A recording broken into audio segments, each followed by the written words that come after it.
In this segment, we want to look at Luke chapter 2, verse 22, 23, and 24. And when I go through those verses, we're going to talk about specific details about what's contained in those verses. Now remember, we've set the context for these verses, and the context is that Jesus is being born into what we have called the Old Testament, which is the scriptures for Joseph and Mary and John the Baptist and John the Baptist's parents, and these are the scriptures for Jesus and what he will teach from. So this is the context. So there is no Gospel of Luke at this point. The Gospel of Luke is simply giving us the historical details that we need in order to understand where Jesus is born and what goes on with him. So let's look at Luke chapter 2.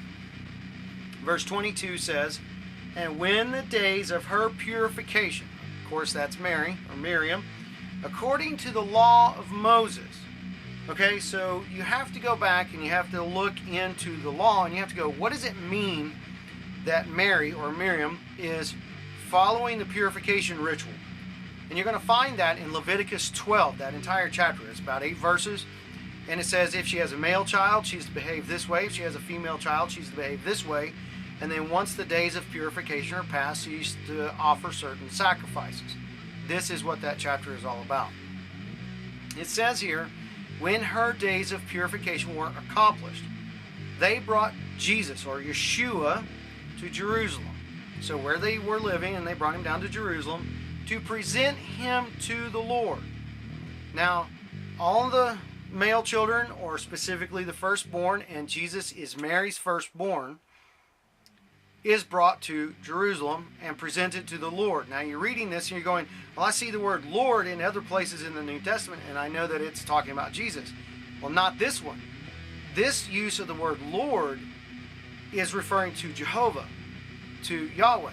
So we know that Joseph and Mary have little infant Jesus on the 8th day or thereabouts. They're bringing him up to Jerusalem and they're doing their sacrifices after her purification is done. So it's probably not the 8 days, it's after that, which would be about 30 days or a little more. So verse 23 says this, "As it is written in the law of the Lord."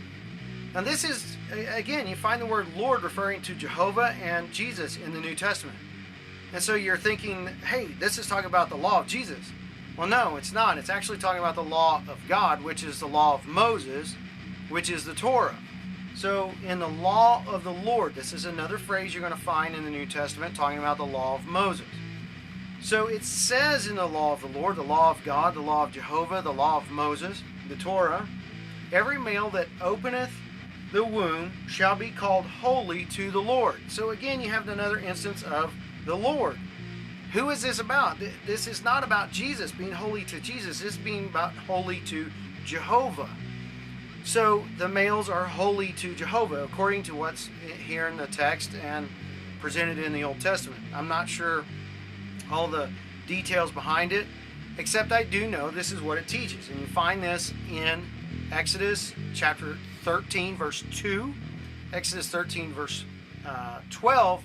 You also find it over in Numbers 18 verse 15. So every male that openeth the womb shall be called holy to the Lord, or holy to Jehovah.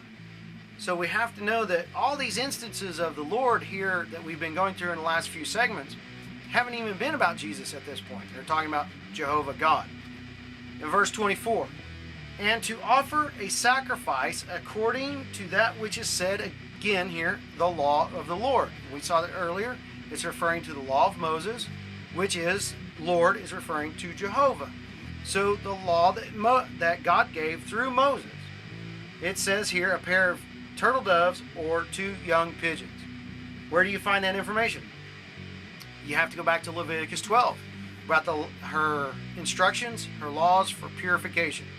And you can see that down in verses 6, 7, and 8, and specifically down in verse 8. So all 3 of these verses are showing us that Mary or Miriam and Joseph are being very diligent about their son Yeshua, or who we call Jesus, following the things that are written in the law of the Lord, which is known as the law of Moses, because God gave the law.